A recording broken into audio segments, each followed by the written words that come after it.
Après qu'Israël a repris ses bombardements à Gaza contre des cibles du Hamas, des familles palestiniennes se sont rassemblées dimanche à l'hôpital Al-Aqsa à Deir al-Balah pour faire le deuil des dernières victimes de l'offensive militaire. D'autres habitants continuent à fuir. Quant aux États-Unis, ils affirment qu'Israël a répondu à leurs appels pour tenter de minimiser les pertes civiles. Ils ont publié en ligne une carte indiquant les endroits où les gens peuvent se rendre pour éviter le combat. Il n'y a pas beaucoup d'armées modernes qui feraient ça.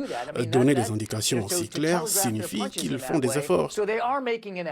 Mais Israël et le Hamas hésitent encore à négocier une nouvelle trêve, de même que la libération d'autres otages.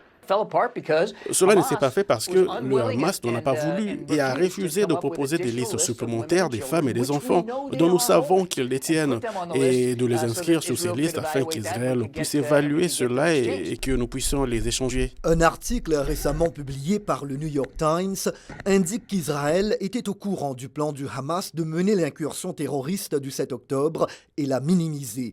Les questions soulevées par le journal devront cependant trouver réponse ultérieurement, a déclaré à la chaîne ABC Ron Dermer, le ministre israélien des Affaires stratégiques.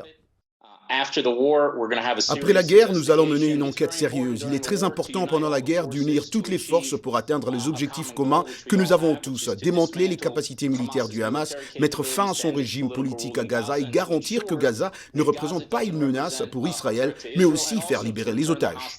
Le ministre Dermer est d'avis que la destruction du Hamas ouvrira la porte à la paix régionale. Et dans le contexte de cette paix régionale, nous devrons voir comment nous pouvons nous mettre sur la voie d'un règlement politique ultime avec les Palestiniens. Il ajoute qu'Israël est d'accord avec les États-Unis par rapport à la nécessité de minimiser les pertes civiles à Gaza et d'intensifier l'aide humanitaire.